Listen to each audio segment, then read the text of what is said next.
ನಿನ್ನೆ ಸಚಿವ ಸ್ಥಾನಕ್ಕೆ ರಾಮಲಿಂಗಾರೆಡ್ಡಿ ಅವರು ರಾಜೀನಾಮೆ ನೀಡಿದ್ರು. ರಾಜೀನಾಮೆ ನಂತರದಲ್ಲಿ ಮುಖ್ಯಮಂತ್ರಿ ಡಿ.ಕೆ. ಶಿವಕುಮಾರ್ ಅವರು ತಡರಾತ್ರಿ ರಾಮಲಿಂಗಾರೆಡ್ಡಿ ಅವರನ್ನ ಭೇಟಿಯನ್ನ ಮಾಡಿದ್ರು.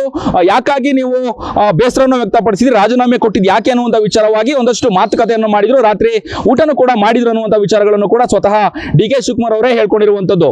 ಆದ್ರೆ ನಿನ್ನೆ ರೆಬಲ್ ಆಗಿದ್ದಂತಹ ಶಾಸಕ ರಾಮಲಿಂಗಾರೆಡ್ಡಿ ಅವರು ಇವತ್ತು ಸಾಫ್ಟ್ ಕಾರ್ನ ತೋರಿಸಿರುವಂತದ್ದು. ಅಂದ್ರೆ ಪತ್ರಿಕಾಗೋಷ್ಠಿನೂ ಕೂಡ ಮಾಡಿರುವಂತದ್ದು. ಸದ್ಯ ನಿನ್ನೆ ರಾಜೀನಾಮೆ, ಸಚಿವ ಸ್ಥಾನಕ್ಕೆ ರಾಜೀನಾಮೆ ನೀಡಿ ತಮ್ಮ ಅಸಮಾಧಾನ ವ್ಯಕ್ತಪಡಿಸಿಕೊಂಡು ನಾನು ಇಷ್ಟಪಟ್ಟಂತಹ ಖಾತೆ ಕೊಡ್ಲಿಲ್ಲ ಅಥವಾ ನನಗೆ ಕೇಳಿರ್ಲಿಲ್ಲ, ಡಿ.ಕೆ. ಶಿವಕುಮಾರ್ ಅವರೇ ಮುಖ್ಯಮಂತ್ರಿ ನನ್ನ ಮನೆಗೆ ಬಂದು ಅವರೇ ಹೇಳಿದ್ರು, 2 ಬಾರಿ ಹೇಳಿದ್ರು.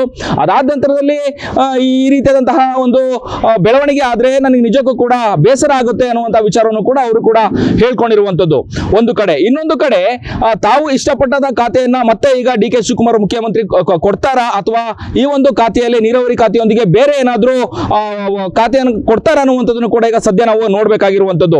ನಿನ್ನೆ ಇದ್ದಂತಹ ಸ್ಥಿತಿ ರಾಮಲಿಂಗಾರೆಡ್ಡಿ ಅವರು ಮತ್ತೆ ಇವತ್ತಿರುವಂತಹ ಸ್ಥಿತಿ ನಿಜಕ್ಕೂ ಕೂಡ ಬದಲಾಗಿದೆ ಅಂತಾನೆ ಹೇಳ್ಬೋದು. ಬಹುತೇಕ ರಾಜೀನಾಮೆಯನ್ನ ನಿನ್ನೆ ಏನು ಅಧಿಕೃತವಾಗಿ ಮುಖ್ಯಮಂತ್ರಿಗೆ ಸ್ವತಃ ರಾಮಲಿಂಗಾರೆಡ್ಡಿ ಅವರೇ ಕೊಡಬೇಕಾಗಿತ್ತು. ಆದ್ರೆ ರಾಮಲಿಂಗಾರೆಡ್ಡಿ ಅವರು ನೇರವಾಗಿ ಮುಖ್ಯಮಂತ್ರಿನ ಭೇಟಿ ಮಾಡಿ ರಾಜೀನಾಮೆ ಎಲ್ಲೂ ಕೂಡ ಕೊಡ್ಲಿಲ್ಲ. ಅಂದ್ರೆ ಅವರ ಆಪ್ತರ ಕೈಯಲ್ಲಿ ರಾಜೀನಾಮೆ ಕೊಡಿಸುವಂತಹ ನಿಟ್ಟಿನಲ್ಲಿ ಒಂದಷ್ಟು ಪ್ರಕ್ರಿಯೆಗಳಾಯ್ತು. ಹಾಗಿದ್ರೆ ನಿಜಕ್ಕೂ ಕೂಡ ರಾಮಲಿಂಗಾರೆಡ್ಡಿ ಅವರು ರಾಜೀನಾಮೆ ಕೊಡುವಂತಹ ಮನಸ್ಥಿತಿ ಇತ್ತ ಅಥವಾ ಯಾಕಾಗಿ ನಿನ್ನೆ ರಾಜೀನಾಮೆ ಕೊಡ್ಲಿಕ್ಕೆ ಮುಂದಾದ್ರು, ಯಾರ್ದಾರ ಒತ್ತಾಯ ಇತ್ತ ಅಥವಾ ಏನಿದೆ ಅನ್ನುವಂಥದ್ದು ಸದ್ಯ ನಾವು ತಿಳ್ಕೊಳ್ಬೇಕಾದಂತಹ ವಿಚಾರ ಆಗಿರುವಂತದ್ದು.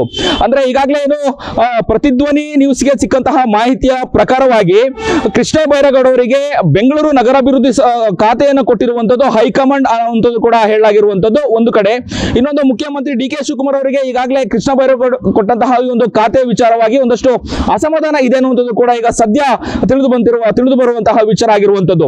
ಈಗಾಗಲೇ ಸ್ವತಃ ಮುಖ್ಯಮಂತ್ರಿ ಡಿ.ಕೆ. ಶಿವಕುಮಾರ್ ಅವರು ಕೂಡ ಹೇಳ್ಕೊಂಡಿರುವ ಹಾಗೆ ರಾಮಲಿಂಗಾರೆಡ್ಡಿ ಮತ್ತೆ ನಾನು ಸುಮಾರು 40 ವರ್ಷಗಳ ಸ್ನೇಹಿತರು, ನಾವು ಹಳೆಯ ಪರಿಚಯ. ಹಾಗಾಗಿ ನಾವು ಹಿರಿಯರ ಮಾರ್ಗದರ್ಶನ ಮತ್ತೆ ಹಿರಿಯರ ಕಾಂಗ್ರೆಸ್ನ ನಾಯಕರನ್ನ ನಾವು ಮುಂದಿಟ್ಕೊಂಡು ನಾವು ಸರ್ಕಾರ ನಡೆಸ್ಕೊಂಡು ಹೋಗಬೇಕಾಗುತ್ತೆ ಅನ್ನುವಂಥ ಮಾತುಗಳನ್ನು ಕೂಡ ಹೇಳಿರುವಂತದ್ದು. ನಿನ್ನೆ ಡಿ.ಕೆ. ಶಿವಕುಮಾರ್ ಅವರು ಶಾಸಕ ರಾಮಲಿಂಗಾರೆಡ್ಡಿ ಅವರನ್ನ ಭೇಟಿಯನ್ನ ಮಾಡಿದ್ರು ಮುಖ್ಯಮಂತ್ರಿ ಡಿ.ಕೆ. ಶಿವಕುಮಾರ್ ಅವರು. ಇವತ್ತು ಸುರ್ಜೇವಾಲಾ ಅವರನ್ನ ಖಾಸಗಿ ಹೋಟೆಲ್ ನಲ್ಲಿ ಶಾಸಕ ರಾಮಲಿಂಗಾರೆಡ್ಡಿ ಅವರು ಭೇಟಿಯನ್ನ ಮಾಡಿದ್ದಾರೆ. ಹಾಗಿದ್ರೆ ಖಾತೆ ಹಂಚಿಕೆ ವಿಚಾರವಾಗಿ ಏನು ತಾವು ಆಸೆ ಪಟ್ಟಂತಹ ಬೆಂಗಳೂರು ನಗರಾಭಿವೃದ್ಧಿ ಸಚಿವ ಸ್ಥಾನ ಸಿಗುತ್ತಾ ಅಥವಾ ಈ ಒಂದು ಬೃಹತ್ ನೀರಾವರಿ ಇಲಾಖೆ ಸ್ಥಾನ ಸಚಿವರೊಂದಿಗೆ ಬೇರೆ ಏನಾದರೂ ಅವರಿಗೆ ಕೊಡುವಂತಹ ಚಾನ್ಸಸ್ ಇದೆಯಾ, ಖಾತೆ ಕೊಡುವಂತಹ ಚಾನ್ಸಸ್ ಇದೆಯಾ, ಅದನ್ನು ಕೂಡ ನಾವು ನೋಡ್ಬೇಕಾಗಿರುವಂತದ್ದು. ಇಲ್ಲಿ 2 ವಿಚಾರಗಳನ್ನು ನಾವು ಗಮನಿಸಬೇಕಾಗತ್ತೆ. ನಿನ್ನೆ ರೆಬಲ್ ಆಗಿದ್ದಂತಹ ರಾಮಲಿಂಗಾರೆಡ್ಡಿ ಅವರು ಇವತ್ತು ಸೈಲೆಂಟ್ ಆಗಿದೆ ಯಾಕೆ ಅನ್ನುವಂಥದ್ದು. ಒಂದು, ಮುಖ್ಯಮಂತ್ರಿ ಡಿ.ಕೆ. ಶಿವಕುಮಾರ್ ಅವರು ಭೇಟಿಯನ್ನ ಮಾಡ್ತಾರೆ, ಮನವೊಲಿಸ್ತಾರೆ, ಅದೊಂದು ವಿಚಾರ. ಆದ್ರೆ ಇವತ್ತು ರಾಜ್ಯಕ್ಕೆ ಏನು ಸುರ್ಜೇವಾಲಾ ಅವರು ಬಂದ ನಂತರದಲ್ಲಿ ಸುರ್ಜೇವಾಲಾ ಅವರನ್ನ ಖಾಸಗಿ ಹೋಟೆಲ್ ರಾಮಲಿಂಗಾರೆಡ್ಡಿ ಅವರು ಭೇಟಿಯನ್ನ ಮಾಡಿದ್ರು. ಆ ಭೇಟಿಯಲ್ಲಿ ಏನೆಲ್ಲ ಚರ್ಚೆಗಳಾಯ್ತು ಅನ್ನುವಂಥದ್ದು ಕೂಡ ನಿಗೂಢವಾಗಿರುವಂತದ್ದು. ಈಗಾಗಲೇ ಪತ್ರಿಕಾಗೋಷ್ಠಿಯನ್ನು ಕೂಡ ಮಾಡಿರುವಂತಹ ರಾಮಲಿಂಗಾರೆಡ್ಡಿ ಅವರು ಅಂದ್ರೆ ನಾನು ರಾಜೀನಾಮೆ ಕೊಟ್ಟಿದ್ದು ನಿಜ, ಆದ್ರೆ ರಾಜೀನಾಮೆ ಅಂಗೀಕಾರ ಆಗಿಲ್ಲ ಅನ್ನುವಂಥ ವಿಚಾರಗಳನ್ನು ಕೂಡ ಸ್ಪಷ್ಟವಾಗಿ ಹೇಳ್ತಿರುವಂತದ್ದು.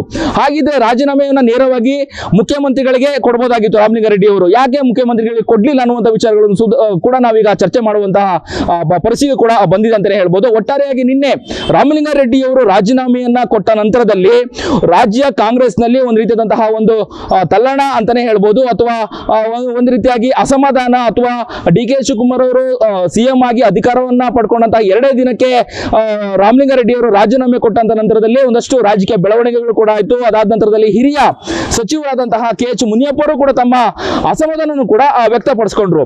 ಹಾಗಾಗಿ ಈ ಒಂದು ಬೆಳವಣಿಗೆಯನ್ನ ನೋಡ್ತಾ ಇದ್ರೆ ಡಿ.ಕೆ. ಶಿವಕುಮಾರ್ ಅವರಿಗೆ ಇನ್ನ 2 ವರ್ಷಗಳ ಕಾಲ ಯಾವ ರೀತಿಯಾಗಿ ಕಾಂಗ್ರೆಸ್ ಸರ್ಕಾರವನ್ನ ನಡೆಸಿಕೊಂಡು ಹೋಗ್ತಾರೆ ಅನ್ನುವಂಥದ್ದನ್ನು ಕೂಡ ಸದ್ಯ ನಾವು ಕಾದು ನೋಡಬೇಕಾಗಿರುವಂತದ್ದು. ಈಗ ರಾಮಲಿಂಗಾರೆಡ್ಡಿ ಅವರ ನಡೆ ಏನು ಅನ್ನುವಂಥದ್ದನ್ನ ನಾವು ಸದ್ಯ ಕಾದು ನೋಡಬೇಕಾಗಿದೆ ಅಂತ ಹೇಳ್ಬೋದು. ಒಟ್ಟಾರೆಯಾಗಿ ರಾಮಲಿಂಗಾರೆಡ್ಡಿ ಅವರು ನಿನ್ನೆ ನೀಡಿದಂತಹ ರಾಜೀನಾಮೆ ವಿಚಾರಕ್ಕಾಗಿ ಹೈಕಮಾಂಡ್ ನೊಂದಿಗೂ ಕೂಡ ಈಗಾಗಲೇ ಡಿ.ಕೆ. ಶಿವಕುಮಾರ್ ಅವರು ಮುಖ್ಯಮಂತ್ರಿ ಡಿ.ಕೆ. ಶಿವಕುಮಾರ್ ಅವರು ಕೂಡ ಮಾತಾಡಿರುವಂತದ್ದು. ಹಾಗಿದ್ರೆ ರಾಮಲಿಂಗಾರೆಡ್ಡಿ ಅವರಿಗೆ ಯಾವ ಖಾತೆಯನ್ನ ಕೊಡ್ತಾರೆ, ಅವರು ಆಸೆ ಪಟ್ಟ ಹಾಗೆ ಬೆಂಗಳೂರು ನಗರಾಭಿವೃದ್ಧಿ ಖಾತೆ ಸಿಗುತ್ತಾ ಅಥವಾ ಬೇರೆ ಯಾವ್ದಾದ್ರು ಖಾತೆ ಹಂಚಿಕೆ ಆಗುತ್ತೆ ಅನ್ನುವಂಥದ್ದನ್ನ ಸದ್ಯ ನಾವು ಕಾದು ನೋಡಬೇಕಾಗಿರುವಂತದ್ದು. ಕ್ಯಾಮರಾ ಪರ್ಸನ್ ಮಂಜುನಾಥ್ ಜೊತೆ ಅಭಿಜಿತ್ ಗಣೇಶ್, ಪ್ರತಿಧ್ವನಿ ನ್ಯೂಸ್, ಬೆಂಗಳೂರು. ಹೆಚ್ಚಿನ ವಿಡಿಯೋಗಳಿಗೆ ಪ್ರತಿಧ್ವನಿ ಯೂಟ್ಯೂಬ್ ಚಾನೆಲ್ ಸಬ್ಸ್ಕ್ರೈಬ್ ಮಾಡಿ, ಬೆಲ್ ಐಕಾನ್ ಕ್ಲಿಕ್ ಮಾಡಿ.